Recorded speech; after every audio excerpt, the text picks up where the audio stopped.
সে ঘন কুয়াশার বলয়ের কারণে এবং মেঘ থাকার কারণে আসলে গত 2 দিন ধরে কিন্তু সারাদিনও আমরা সূর্য দেখা পাইনি। কাপড় চোপড় নাই, বাইরে বেড়া যায় না, সূর্য দেখা যায় না 10টা বা 11টা পর্যন্ত। ঠান্ডা হাতে ঠান্ডা লাগে, কাজ করে পাইনি, চলাফেরা করে অসুবিধা হচ্ছে, দেখা যাচ্ছে না কিছু। দর্শক, সমকালের লাইভে আপনাদেরকে স্বাগত জানাচ্ছি কুড়িগ্রাম থেকে। আমি সুজন মহন্ত। উত্তরের সীমান্তক্ষেত্রে জেলা কুড়িগ্রামে আপনারা জানেন গত কয়েক সপ্তাহ ধরে আসলে এখানকার যে শীতের তাপমাত্রা, আপনারা যদি আমরা বলি যে শীত কিন্তু একেবারে এখানকার তাপমাত্রা জেঁকে বসেছে এবং শীতের যে প্রকোপ, এই শীতের প্রকোপের কারণে এখানকার মানুষজনের বা বিশেষ করে ছিন্নমূল যে মানুষগুলো রয়েছে তারা কিন্তু আসলে খুবই বিপর্যস্তভাবে জনজীবন তারা দিন অতিবাহিত করছে। তো কুড়িগ্রামে আসলে গত কয়েকদিন ধরে আমরা যেটা দেখেছি, এখানকার কিন্তু সূর্যের একেবারেই দেখা মেলেনি এবং আজকে আমরা কুড়িগ্রামে দেখছি যে আসলে বেলা গড়ার সাথে সাথে কিন্তু এখন পর্যন্ত সূর্যের দেখা মেলেনি। বেশ ঘন যে কুয়াশা, আর সেই কুয়াশা কিন্তু আসলে কুড়িগ্রাম চারিদিকে ছেয়ে পড়ছে। আমি যদি এখানকার আশপাশের অবস্থা যদি আপনাদেরকে একটু দেখাই যে আসলে কুড়িগ্রামের যে তাপমাত্রা, আপনারা জানেন যে উত্তরে একটিমাত্র সীমান্তবর্তী জেলা আছে কুড়িগ্রাম, আর সেই কুড়িগ্রামে আসলে শীত কিন্তু একটু বেশি আমরা দেখতে পাচ্ছি যে শীত কিন্তু বেশি পড়ে। এতে করে চরম বিপাকে যে আসলে যে সমস্ত খেটে খাওয়া দিনমজুর নিম্ন আয়ের যে মানুষগুলো রয়েছে তারা আসলে গরম কাপড়ের অভাবে পুরনো কাপড় আসলে ভারী করে গায়ে জড়িয়ে আসলে কাজে বের হচ্ছেন। এছাড়া আমরা দেখছি যে আসলে সূর্যের যে ঘন কুয়াশার যে বলয়, সেই ঘন কুয়াশার বলয়ের কারণে এবং মেঘ থাকার কারণে আসলে গত 2 দিন ধরে কিন্তু সারাদিনও আমরা সূর্য দেখা পাইনি। এখন কিন্তু আসলে আজকের যে তাপমাত্রা আমরা যদি দেখি, এখন প্রায় সকাল 10টা নাগাদ আসলে পার হলেও কিন্তু এখন পর্যন্ত সূর্য দেখা আমরা পাচ্ছি না। হিম বাতাস, যে হিমালয়ের যে হিম বাতাস, সেটি কিন্তু আসলে জড়িয়ে পড়ছে। সানবিট সব দিবে সামাল। সানবিট ম্যাজিক প্রেস ডিশওয়াশিং এর মাথা ঘোরানো সলিউশন। আমি যদি একজন শ্রমজীবী মানুষ যিনি রয়েছে, আমি যদি একটু তার সাথে যদি একটু কথা বলার চেষ্টা করি যে আসলে কয়েকদিন ধরে কুড়িগ্রামের যে তাপমাত্রা আমরা দেখছি, কুড়িগ্রামের যে আবহাওয়া বা ঠান্ডার যে প্রকোপ আমরা দেখছি, আসলে তিনি এটাকে কিভাবে দেখছেন আজকে চাষে একটু জানান। গত 2 দিনের যে ঠান্ডা বা আজকে কেমন দেখছেন বা কী ধরনের অসুবিধা হচ্ছে আপনার?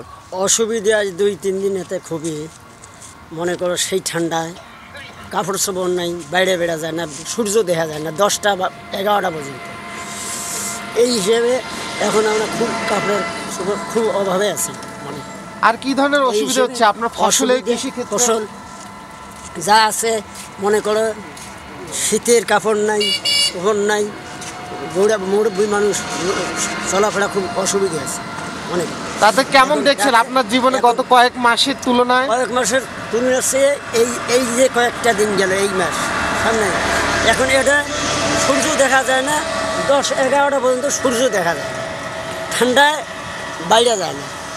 জি, আমরা একটু আরেকজনের কাছে যদি একটু জানতে চাই যে আরেকজন যদি একটু জানেন, এই যে চাচা, আপনার অভিজ্ঞতা গত কয়েক বছরের যে শীত এবং এবারের আজকের বিশেষ করে যে কুয়াশার যে ঠান্ডা, কেমন অসুবিধা হচ্ছে আপনাদের? কষ্ট বাবা, কেমন কষ্ট কিংবা কি হচ্ছে? সাইকেলে চড়তে পারি না, আসতেছি এত শীত। আর আপনার এলাকায় কেমন অসুখ বিসুখের কি অবস্থা? ফসলের কেমন ক্ষতি হচ্ছে? ফসলের খুব ভীষণ, বীজ বপন করছি, এইগুলো শীত হচ্ছে সাদা হয়, ঠান্ডার জন্য। আচ্ছা, ধন্যবাদ চাচা। আমরা যদি আরেকজন যদি একটু মানুষের যদি একটু আমরা কথা শুনতে চাই, একটু যদি চাচা বলতেন এই যে কুড়িগ্রামের যে ঠান্ডা আজকে দেখছেন, যে আসলে তাদের কেমন আজকে ঠান্ডা দেখছেন, আপনাদের কেমন অসুবিধা হচ্ছে কাজে বের হতে, একটু বলেন যে কাজে বেরোতে আপনাদের কেমন অসুবিধা হচ্ছে?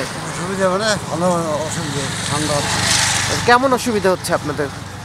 ঠান্ডা হাতে ঠান্ডা লাগে, কাজ করে পাইনি। আচ্ছা, তাদের শীত বস্ত্র বা কীরকম কম্বল এগুলো কি সরকারিভাবে দিয়েছে আপনাদেরকে? না, দেয়নি। আচ্ছা, তাতে কোনো ধরনের অসুবিধা, বিশেষ করে শিশু বাচ্চাদের কোনো কীরকম ক্ষতি হচ্ছে আপনার এলাকায়? ক্ষতি হয়েছে, বহু ক্ষতি, ঠান্ডা লাগে। আচ্ছা আচ্ছা, জি, আমরা যদি একজন ভাইয়ের কথা যদি একটু আমি জানতে চাই, ভাই এই যে গত কুড়িগ্রামে যে গত কয়েকদিনের যে ঠান্ডা শীত যে দেখছেন, আজকের যে তাপমাত্রা, মানে তাতে কী ধরনের অসুবিধা হচ্ছে, আপনি কী কী দেখেছেন, কেমন অসুবিধা হচ্ছে মানুষজনের? মূলত বলতে পারি যে এখানে চলাফেরা করে অসুবিধা হচ্ছে, দেখা যাচ্ছে না কিছু, এই আর কি। আর এমনিতে অসুখ বিসুখের কীরকম, বিশেষ করে বাচ্চা শিশুদের কী অবস্থা? জি, বাচ্চা শিশুদের হয়তো ডায়রিয়া, ম্যালেরিয়া, যে কী জানি হয়, পাতলা পায়খানা, এগুলো হচ্ছে।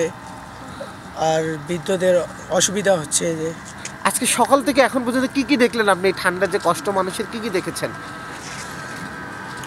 অনেকে মানে মিশুতে যাচ্ছে, মানে কিছু দেখতে পাচ্ছে না। অনেকে কম্বল যা কিছু আছে সব গায়ে দিয়ে আসছে। আচ্ছা, ধন্যবাদ।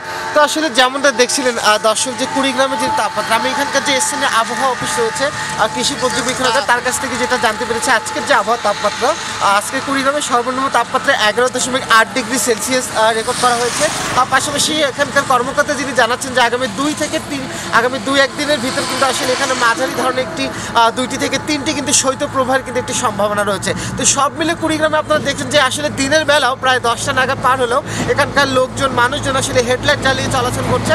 আর আরেকটা বিষয় দর্শক, আমরা যেটা জানতে পেরেছি যে কুড়িগ্রামে যে 2টি নৌবন্দর রয়েছে, একটি হচ্ছে যাত্রাপুরের নৌবন্দর, আরেকটি হচ্ছে চিলমারির যে নৌবন্দর। সেই নৌবন্দরে কিন্তু আজকের যে তথ্য আমাদেরকে বলছে যে আজকে প্রায় 3 ঘন্টা বিলম্বে কিন্তু আসলে তারা নৌযানগুলো চলাচল করছে। আর শীত বস্ত্রের কথা যদি আপনাদেরকে বলি, আমি যদি একটু পরিসংখ্যানে আপনারা যাই, গতকাল আমরা যেটা কুড়িগ্রামের যিনি আমাদের ত্রাণ ও পুনর্বাসন কার্যালয় সূত্রে যিনি কর্মকর্তা, যিনি যেটা আমাদেরকে জানিয়েছেন যে আমরা জানি কুড়িগ্রাম জেলায় যে আমাদের যে মোট জনসংখ্যা, সে মোট জনসংখ্যা হচ্ছে আপনার প্রায় হচ্ছে, আমি যদি একটু বলি মোট জনসংখ্যা আমার হচ্ছে এখানকার কুড়িগ্রামের হচ্ছে আপনার মোট জনসংখ্যা হচ্ছে 23,29,161 জন। তার বিপরীতে এখানকার যে কম্বল বর্তমান সরকারি বরাদ্দ 1,800টি কম্বল বরাদ্দ রয়েছে, এবং প্রত্যেক উপজেলার জন্য এখানকার 9টি উপজেলা 3 লাখ টাকা করে আর 27 লাখ টাকা বরাদ্দ রয়েছে। এবং এখানকার কর্মকর্তা যেটা জানাচ্ছেন যে আসলে প্রত্যেকটা ইউনিয়নে কিন্তু মাত্র 13টি করে কম্বল বরাদ্দ দেওয়া হচ্ছে, যা আসলে একেবারে প্রয়োজনের তুলনায় অপ্রতুল। যেখানে আসলে এখানকার জনপ্রতিনিধিরা, আমি তাদের সাথে কথা বলেছি, তারা আসলে হিমশিম খাচ্ছেন যে এই 13টি কম্বল তার ইউনিয়নে আসলে কতটুকু কাকে তিনি দিবেন। আর বিশেষ করে 3 লাখ টাকা করে যে বরাদ্দ যেটা রয়েছে, সেটা হচ্ছে স্থানীয় বাজারের যে কম্বল, আর সেই কম্বল বিতরণের কিনে সেটা বিতরণ করার কথা বলা হয়েছে। কিন্তু আমরা যেটা দেখছি যে আসলে এই কম্বল একেবারে পাতলা লেয়ারের যে কম্বল, আর সেটি দিয়ে আসলে শীত নিবারণ চলছে না। তো কুড়িগ্রাম যদি আমরা বলি সীমান্তবর্তী যে জেলা, সব মিলে এখানকার ঠান্ডা প্রকোপ দিন দিন বৃদ্ধি পাচ্ছে, এবং শৈত্যপ্রবাহ যদি দেখা যায়, এখন যে অবস্থা আসলে সূর্য দেখা যাচ্ছে না, কিন্তু মাঝারি থেকে যে শৈত্যপ্রবাহ, সেই শৈত্যপ্রবাহ হলে এখানকার তৃণমূল মানুষ যারা রয়েছে, চরাঞ্চলের মানুষ যারা রয়েছে, তারা আসলে সব থেকে বেশি কষ্ট পাবে। তো সব মিলে কুড়িগ্রাম জেলায় এই ছিল আমার কাছে আজকে শীতের সর্বশেষ।